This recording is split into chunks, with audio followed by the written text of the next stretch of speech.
But Yeah? 3, Okay. 2, 1. Recording. Wait, recording. Episode 417, and I think the last episode in this current studio. I'm moving the next 2 days, and this might be the final episode in the first 417 episode era, the first testament of this podcast. And everybody knows Claire Lopez by now. And Claire was having her on was the first time I got a suspension. And the second one is from Dr. Roger Hodkinson for talking about adverse effects with vaccines, which, I mean, I don't take any pleasure, and I told you so. But man, like 72 hours after I got suspended, Johnson & Johnson halted their vaccine rollout for adverse vaccine effects, which is kind of insane. Claire? Oh, sorry. Yeah, I froze up no, for a second. I've been watching the news as well, and I understand that AstraZeneca has had the same kind of issues plaguing its vaccine, in air quotes, of course, because these aren't really vaccines; they're experimental um, genetic therapies. But I think over in Europe, AstraZeneca has faced difficulties, so it's not just here. Yeah, AstraZeneca has been banned in 13 countries in Europe, and as of I think Monday, today's Wednesday. I think as of Monday, Johnson & Johnson stopped for worries with blood clots.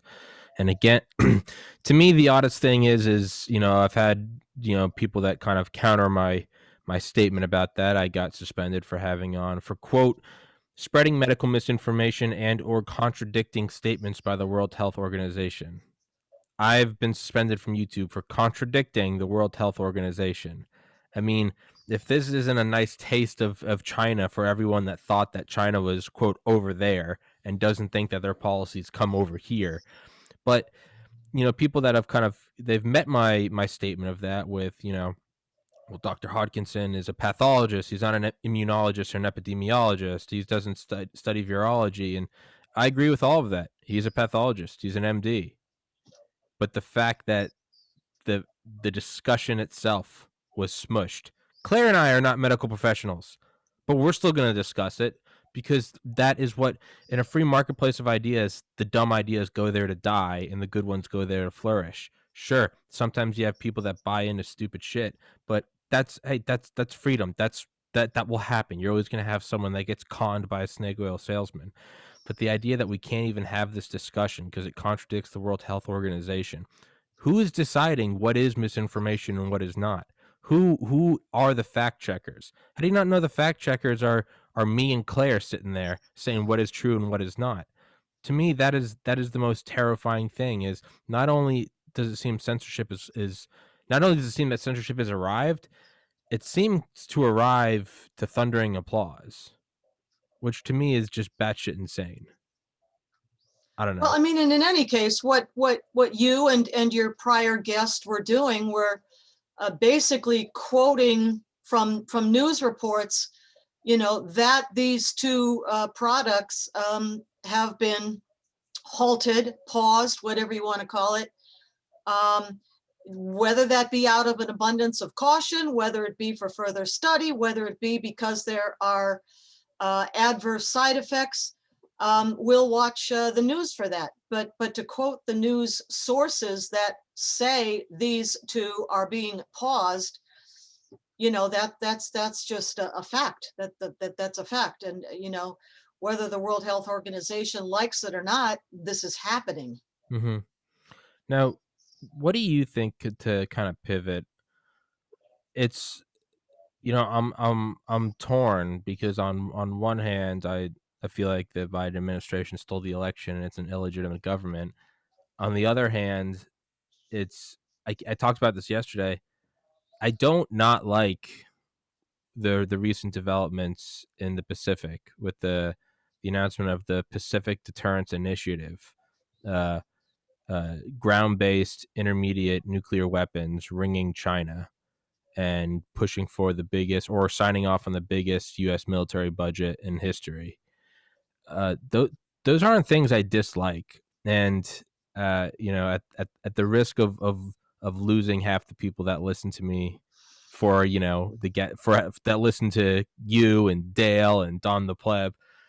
But I have to, I can't, just like I can't stand when people look at everything Trump did and just say he's evil, and it's like, well, no, the work he did against human traffickers is objectively good. The low black unemployment is objectively good. Like you can, and people that couldn't see that, to me, it's like I can't have any discussion with you because you're not sober. You're just intoxicated with hatred. So I have to not be that myself, and I have to look at it, but I want to pick your brain on it. I can't look at this and like say that I objectively don't like it. I think it's good. Aside from the fact I think it's an illegitimate government that usurped the democratic process and then raped the legal system. I like it. What do you? I don't know if you've read about that. What are your thoughts on what's going on in the Pacific right now? Yeah, well, I have been following developments over there, and I'll start by saying this. I would take us back, if you will, for a moment to the 1980s. Okay. And if we recall, during the two terms of office of President Reagan in that decade, he proposed something called SDI, a Space Development Initiative. And part of that was something called a program called Brilliant Pebbles. Mm-hmm. Brilliant Pebbles would have positioned satellites in orbit around the United States with the ability to detect instantaneously and communicate that back to Earth, back to the Pentagon, launch of ballistic missiles, be they friendly countries testing, or be that a hostile adversary launching off. And it would be able to tell, where they were coming from, the trajectory, calculate how long they would take to reach destination, whatever that may be, etc. If we had done that way back then, or at least begun the project instead of, scrapping it, we wouldn't be in the situation we're in right now. And that situation is that an aggressive, expanding communist revolutionary power headed by the Communist Chinese Party in Beijing is expanding its reach, expanding its military dominance. It wants to dominate the China Sea, the South China Sea. The military, the Air Force of the People's Republic, is sending dozens and dozens of its warplanes, violating Taiwan's airspace on a regular basis now, if not every day, every other day. Their naval vessels, which, by the way, now outnumber ours by, I think it's well over 100 surface vessels. Those Navy vessels are now extending their reach into the South China Sea, not just building up, these atolls or these artificial reefs to turn them into military bases, essentially, with runways and planes stationed there and troops stationed there. But they're also encroaching on the exclusive economic zone of places like the Philippines, which is, also close by in the South China Sea, encroaching on their, as they call it, EEZ, exclusive economic zone, and practically, daring anybody to stop them. Now, that the United States, under this administration or any other, is taking steps to counter that aggression. I agree with you, Tommy. I think that's a good thing. Where this is going, it seems to be accelerating. It seems to be, ramping up. And I think that this administration is going to have to be a lot firmer and project a lot more serious image. Perceptions matter. Perceptions really Mm-hmm. are everything in terms of deterrence. Mm-hmm. If we want to deter, the Chinese Communist Party. Mm-hmm. And again, I know I'll probably get a text from Dale after this telling me he's going to kill me, but I read an article yesterday, and it was from a socialist website, and it's criticizing Biden, which to me is that's probably the most accurate criticism I'm going to be able to find, because if it's me and Don the pleb criticizing Biden, like, I mean, we're just gonna tear him a new one for everything he does. But when I can find someone on the left criticizing him, that's when I can find legitimate criticism. And in the article, I mean, now whether or not Biden wrote this, I mean, probably not, but the way he speaks, or at least the way the article is written, it doesn't seem, again, half bad. And I don't know, am I going to be looking back at this in 6 months and being like, oh, you dipshit lemming, like you took it hook, line, and sinker? Like, that's also a possibility, because I'm wrong more than I'm right. But here we are. The Biden administration has requested the largest military budget in U.S. history, demanding $753 billion, or larger than the 10 next biggest militaries combined. It calls for additional spending on nuclear weapons, the upgrading of the country's nuclear-capable ballistic missile, or the nuclear-capable ballistic submarine fleet, new manned and unmanned long-range stealth bombers, manned and unmanned stealth nuclear submarines, and hypersonic missiles capable of evading detection. The DoD is also endorsing a so-called, quote, Pacific Deterrence Initiative, which aims to ring China with offensive land-based missiles previously banned under the Intermediate Range Nuclear Forces INF Treaty. Yeah, I mean, that seems kind of badass, I think. And additionally, Biden is pushing for a $2 trillion infrastructure bill at home aimed at strategic competition against Beijing because, quote, Beijing is attempting to own the future with quantum computing and building their own infrastructure. They are counting on the United States to be too slow and too divided. Again, like, Yeah, I, I got to that give all credit where sounds good. credit's due. I mean, again, does it just sound good? Anyone can say anything, Well, sure. I mean, here's the thing. And here's the other side to that coin, Sure. maybe, if you will.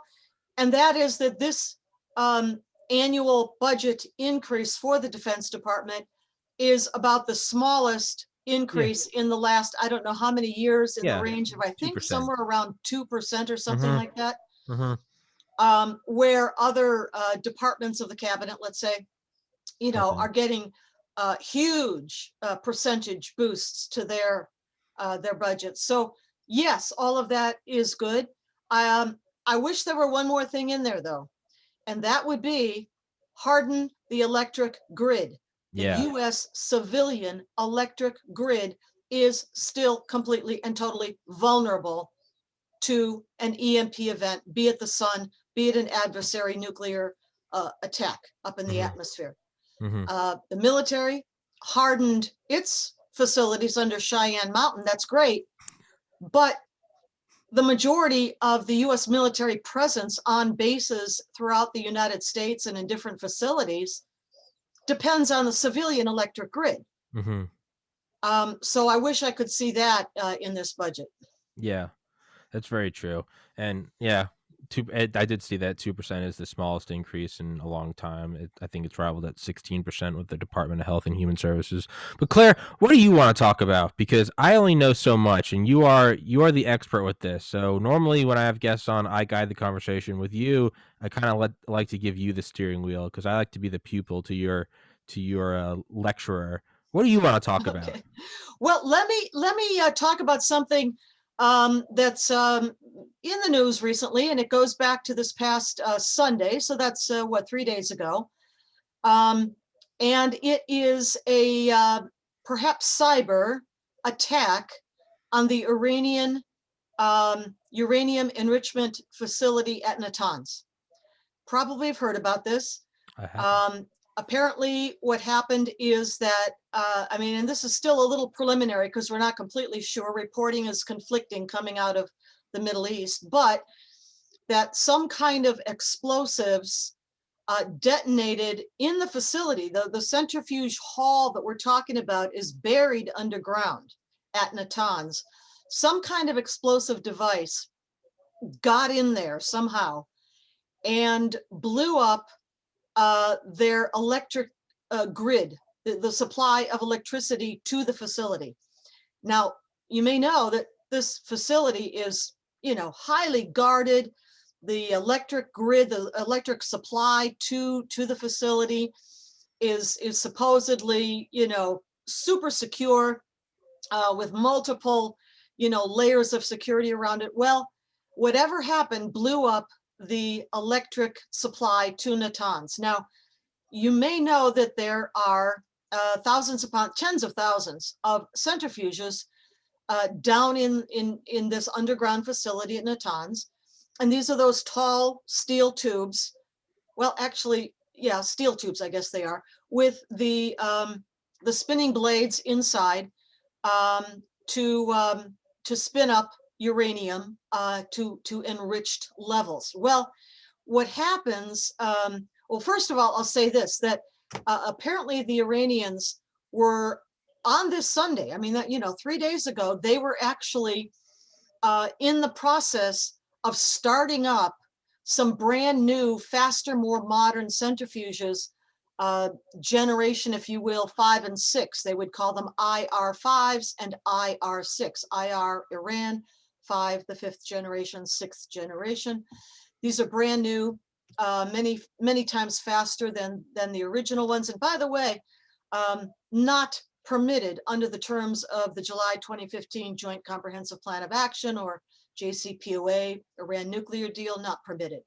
They were just in the process of hooking these up. As you know, or may know, they link these tubes together in what they call cascades, sets of tubes. And they were just linking them up. They were just bringing them online this past Sunday when the electric power was cut by these explosions. Now, what happens when the electric power is cut is that they can no longer regulate the speed of the blades inside, and they go wacko. They go berserk. And what happens then is they just go haywire all over the room, and they blow stuff up, and there's steel flying everywhere.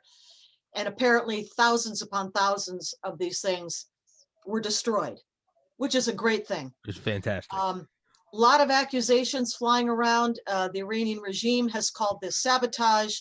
Other sources have said that it might take as long as 9 months to repair the damage. I hope it's at least that long, maybe longer. The Israelis themselves have made some statements that aren't exactly accepting responsibility or acknowledging that they're the ones that did this, but they're a little bit ambivalent. But you can maybe, if you want, read between the lines that, yeah, they somehow did this. So not sure if this was a cyber event or a combined cyber explosion event, but in any case, a whole bunch of Iranian centrifuges are no longer spinning up uranium as they have threatened, to the 60% enrichment level, which is way beyond what was permitted, under 4% enrichment level in the nuke deal of 2015, that our administration right now is so obsequiously, piteously desperate to get back into. Well, this is kind of going to throw a monkey wrench into the works, if you will. So is this Stuxnet 2.0? Well, if it were cyber, we might say that. Stuxnet, of course, was the cyber attack apparently introduced by a thumb drive into computers at Natanz. What was it? I don't know, 15 or something years ago, long time ago in any case. That likewise sent the centrifuges whirling out of control, and they blew apart and exploded in a similar way. But I don't know for sure if this was a cyber attack, or if it was just the cutting of electricity by the explosions that disrupted the power and sent everything off haywire. I'm not sure about that, but in any case, very effective, whatever it was. Yeah, it's it kind of seems like there is an arm that is still gonna. Yeah, I mean, yeah, who is it? Israel? Is it the United States? Is it Russia for whatever reason? No, But not Russia. Not Russia. Okay. No. I very much doubt the United States either. As a matter of fact, it's not completely certain if the United States even got an official heads up from, if it were Israel, before this took place. And here's the icing on the cake. our Secretary of Defense, Lloyd Austin, you know, the guy who runs that place over there, was in Tel Aviv. He arrived in Tel Aviv on this past Sunday, April 11. We're in 2021 here. And he arrived at an official visit in Tel Aviv that very day that whatever it was took place. Kind of in my opinion, a kind of a neat demonstration of how a real Defense Department works that's not shut down for 6 months Yeah. to look for racial inequity. Yeah. Yeah. So do you think that do you think that was the Israelis doing it and that was a flex on America? You know, Israel has to do what it has to do to defend itself. The cutthroat. Yeah, You know, I they're love it. not going to ask permission from the United States You can't to wait. defend themselves from, you know, existential attack. I mean, they're in a So again, I sea of, don't even know if they shared the information or a heads up ahead of time. Certainly it became known to Secretary Austin during the time that he was there in Israel. I would have loved to have seen his face. But you know, the right, inalienable right to anticipatory self-defense, it's enshrined in international law and has been since the 1600s. I tell people this all the time of the great lawgiver, jurist, Hugo Grotius, who talked about this, wrote about this. Anticipatory self-defense means that you do not have to wait until you have been attacked by an enemy to launch your self-defense. You don't even have to wait until the ballistic nuclear tipped missiles are in the air. In this day and age, it's minutes, you know, from a place like Iran to a place like Israel, mere minutes. You don't have to wait for that. If you see that the enemy is taking steps that are existentially threatening to your people, your nation, you have the right to stop that. And that's what Israel has done. that is perhaps my to put on the tinfoil hat. And these following statements are my thoughts and my thoughts alone, not Claire's or Jefferson Morley's. The author Jefferson Morley, who wrote about CIA counterintelligence chief James Jesus Angleton, without saying it, he kind of puts forward in his book that Angleton watched us go to the brink in the Cuban Missile Crisis, and he and perhaps other power players like LeMay just, you know, always fighting for American perseverance,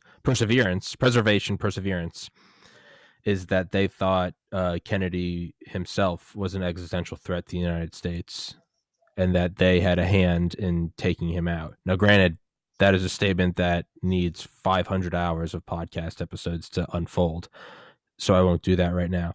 But it's kind of, I don't necessarily buy into that conspiracy, but it seems like at the core that is where you can find kind of the justification for the most absurd events is anticipatory defense. Yeah, but no. That's a whole different story. That, by the way, I think that is complete hogwash. I think the information we now know about Lee Harvey Oswald, well, yeah, his trips, you know, to Cuba, to Mexico City, Mexico where City, he yeah. met with the KGB head of assassination Yeah. in the weeks before President Kennedy was killed in November of 1963.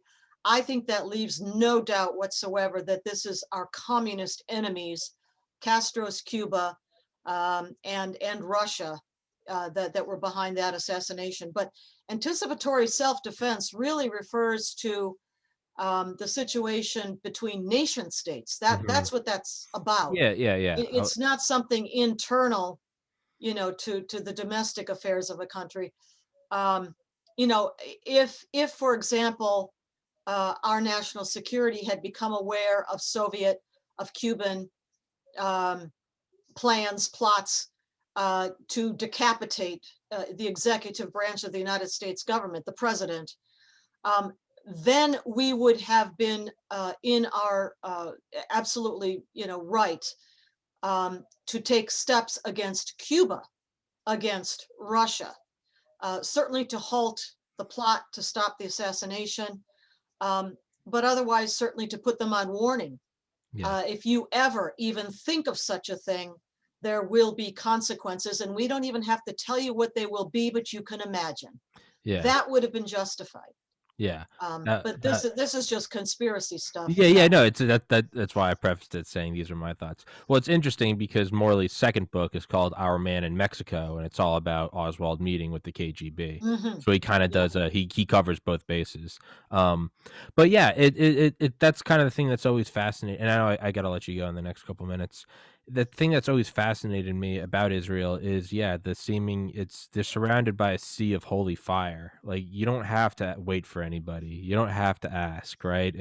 You can start engaging the enemy. You don't need to wait for clearance from up above. And to me, that's what this probably looks like, right? It's like, didn't the Israeli Air Force, didn't they bomb an Egyptian nuclear facility? Isn't that I think you're probably thinking about taking out the Osirak reactors in Saddam Hussein's Iraq in 1981. probably that? Yes. And that was the Israeli Air Force that did that amazing feat of flying. And I mean, I've been actually to the place in Israel from where those planes took off and safely returned, which they were not sure they would be able to do, given the weight of the bombs they were carrying, the trimmed down, level of fuel that they would be able to carry to make it there. They weren't even sure if they would make it back. But they got back. Every last one of them got back, basically on fumes. Hmm. But yeah, they took out Saddam Hussein's nuclear reactors in 1981 at Osirak. And boy, weren't we glad about 10 years later in 1990, in Yeah. the first Gulf War, Yeah. um, where a nuclear capable Iraq would have been a whole different situation. Yeah. Yeah, yeah, I mean, it's always easy to criticize, but I mean, I guess that's one thing I've always loved about Israel is just the kinda excuse my French, but just really no fucks given. Just like, they don't need to wait for anyone, if There's a Hebrew word for that. It's called chutzpah. it's it's well, yeah, I think it was episode 18 of this podcast, almost 400 episodes ago. I had on a guy who he, like, and, like, offline, like, showed me his, like, Israeli, like, passport and everything. But he was in the Israeli Special Forces, Sayeret, and I think Kidon. He wore a balaclava doing the podcast. Mm. But just talking to him, you could tell there's this general, you know, no even understanding of political correctness. It was just They don't very have the room for it. exactly. He was They're like, tiny. They yeah, don't have strategic depth. he was There's like, no what do you, room for yeah, error. he was like, what do you mean? He was like, they're gonna kill me, so I'm gonna kill them. And every time I would bring up it, you could just see it. It wasn't even that he saw it and rejected it. It was just like, he doesn't know. They're gonna kill me, so I'm gonna kill them. It's just that. And it took me like 2 hours before it finally got through my thick American skull that I was like, they don't have time to say, like, well, what are they gonna feel like, or what's the rest of the world Well, I gonna mean, think? especially in today's, day and age level of technology, where, as I said before, these missiles can cover the distance between Iran and Israel. Oh yeah. Uh, I don't know exactly. I have to look that up, but in a very short period of time that's measured in minutes. Well, yeah. I mean, that was Eisenhower's, or not Eisenhower's, I think Kennedy's fear about SLBMs off the coast of DC. I mean, if it's something like I mean, ICBM is 30 minutes. SLBMs off your coast is something like 4 to 5 minutes. The Pershing Well, that's missiles, just right there. yeah, Yeah. yeah, Pershing missiles that we wanted to put right outside the Soviet Union. Yeah. That was their fear. Is like, this is like too destabilizing. It's 4 minutes to Moscow. I mean, it truly is like under 300 seconds. There's no way to defend against that. But Ms. Lopez, I know you have to go, and we have to cut this one short. So I will do that, and we will resume next week. And Okay. for everybody listening, there won't be a podcast for a couple days as I am moving out, and we will resume. And I guess the New Testament of Tommy's podcast will be in the next studio. And by studio, I mean cramped bedroom. But you fake it till I make it, I guess. So Well, good luck with your move, Tommy. Thank you so much, Claire. Stay safe, everybody. God bless America. Thank you, Claire. Thank God for women Thank like you. you. And yeah, See you stay safe, next week. everybody. Yes, ma'am. Thank you. All right. Goodbye.